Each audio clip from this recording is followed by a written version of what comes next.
আজকে আর আমি ব্লগটা ভোরের থেকে শুরু করে নিই। আজকে আমি শুরু করেছি মাছ দেখিয়ে। দেখো বাজারে গেছিলাম, মাছ দেখাচ্ছি। তো প্রথমে দেখিয়ে নিয়েছি ইলিশ মাছগুলো। এটা হচ্ছে পদ্মার ইলিশ, আর খুবই বড় বড় ছিল, অনেকটাই বড় ছিল, কিন্তু আমার পক্ষে কেনাটা সম্ভব হয়নি, কারণ প্রচুর দাম ছিল, 2000 টাকা কিলো।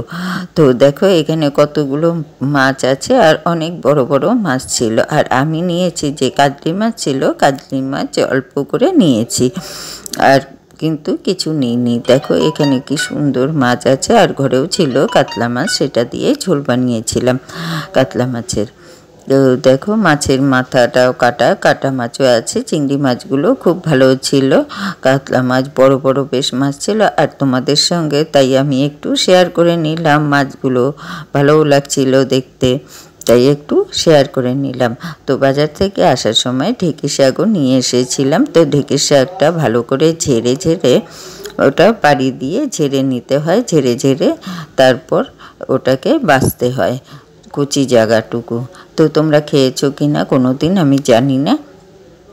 দিনকে আমাদের এখানে আসামে এই জিনিস ঢেঁকি শাকটা খুব হয় আর খায়ও। তোমাদের ওখানে আছে কি না আমি তো জানি না। দেখো তারপর বাছা হয়ে গেছে, বাছা হওয়ার পর বেছে নিয়ে তারপরে একটু বালতিতে জল নিয়েছি। জল নিয়ে শাকগুলো দিয়ে দেব, আর কিছু পরিমাণে লবণও দিয়েছি। আর লবণ দিলে জীবাণুটা মরে যায়, সেই জন্য আমি লবণ দিয়ে দিই। আর আমি সব সবজিতেই লবণটা একটু জলের মধ্যে লবণ দিয়ে তারপরেই সবজিগুলো কাটি, আর বিশেষ করে শাক পাতা হলে। তো দেখো এখানে আমি শাকটা কুচি কুচি করে কেটে নিচ্ছি। আর একটা কথা বলতে ভুলে গেছি, মঞ্জুলা ব্লগসে অনেক অনেক ভালোবাসা জানিয়ে আমি তোমাদের সঙ্গে শুরু করছি আমার নতুন ব্লগটা। তোমরা কেমন আছো? আশা করছি খুব ভালো আছো, আর তোমাদের ভালোবাসায় আমিও খুব ভালো আছি। আর এখানে কি কি দেখিয়ে দিয়েছি তোমরা তো দেখলেই, যে শুকনো লঙ্কা আছে, রসুন থেতো আছে, আলু কুচি করা আছে, পেঁয়াজ কুচি আছে, আর শাকটা কাটা আছে। তো দেখো ফ্রাইপ্যানটা আমি বসিয়ে দিয়েছি, সেখানে দিয়ে দিয়েছি, গরম হয়ে গেছে যেহেতু, সেখানে আমি তেলটা দিয়ে দিয়েছি। তেলটা গরম হওয়ার পর কুচনো আলুগুলো ওখানে আমি দিয়ে দেব, আর একটু পরিমাণে লবণ হলুদ দিয়ে দেব, যে আলুটা ভালো করে লাল লাল করে ভাজা করে নেব। আর এখানে দেখো আমি লবণ আর হলুদটা দিয়ে নিয়েছি, দিয়ে নিয়ে ভালো করে ভাজা করে নিচ্ছি।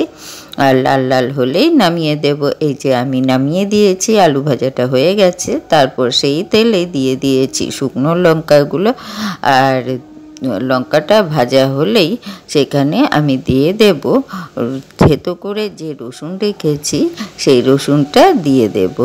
আর এই রসুনটাও লাল লাল করে ভাজা হওয়ার পর আমি দিয়ে দেব পেঁয়াজ কুচিগুলো। আর পেঁয়াজ কুচিটা দিয়ে নিয়ে আমি দিয়ে দেব সামান্য পরিমাণে অল্প নুন, যাতে পেঁয়াজগুলো নরম হয়ে যায়। আর পেঁয়াজটাও কিন্তু আমি লাল লাল করে ভালো করে ভাজা করে নিব। আমি ভাজা করে নিচ্ছি, দেখো লাল লাল হয়ে গেছে। তারপর দিয়ে দেব শাকগুলো, আর শাকটাও আমি ভালো করে একটু ভাজা করে নিচ্ছি। তো দেখো আমি শাকটার মধ্যে লবণ দিয়ে দিচ্ছি, আর একটু হলুদ গুঁড়ো দিয়ে দেব। আর লবণটার পরিমাণটা একটু কমই দেব, কারণ হচ্ছে পেঁয়াজেও লবণ আছে, আর আলু ভাজাতেও লবণ আছে, যার জন্য লবণের পরিমাণটা একটু কমই দিয়েছি। তো দেখো তারপরে আমি নাড়াচাড়া করে নিচ্ছি, নাড়াচাড়া করে ওটা ঢাকা দিয়ে দেব। তো আমার ভিডিওটা কিন্তু প্রায় শেষ হয়েই আসছে। তো আমার ভিডিওটা যে যেখান থেকে দেখছো তাদেরকে অসংখ্য ধন্যবাদ। আমার দেশের বা বাইরের তাদেরকে অনেক অনেক ভালোবাসাও। তো দেখো এখানে আলুগুলো ভাজাও হয়ে গেছে, আলুগুলো তো ভেজেই রেখেছিলাম। তো শাকটা কিছুটা হওয়ার পর আমি আলুগুলো দিয়ে দিয়েছি, যাতে সেদ্ধ হয়ে যায়। আগে না দিলে তো আলুগুলো সেদ্ধও হবে না। তো ভালো করে ভেজেও রেখেছিলাম। তো আলুগুলো দিয়ে নিয়ে আমি ঢাকা দিয়ে দিলাম আবার। তো দেখো শাকটা আমার হয়েই গেছে, এখন নামিয়ে দেব।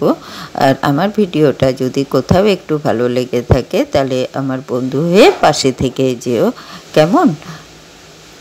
তো তোমরা ভালো থেকো, সুস্থ থেকো। এখন আমি শাকটা নামিয়ে নিচ্ছি।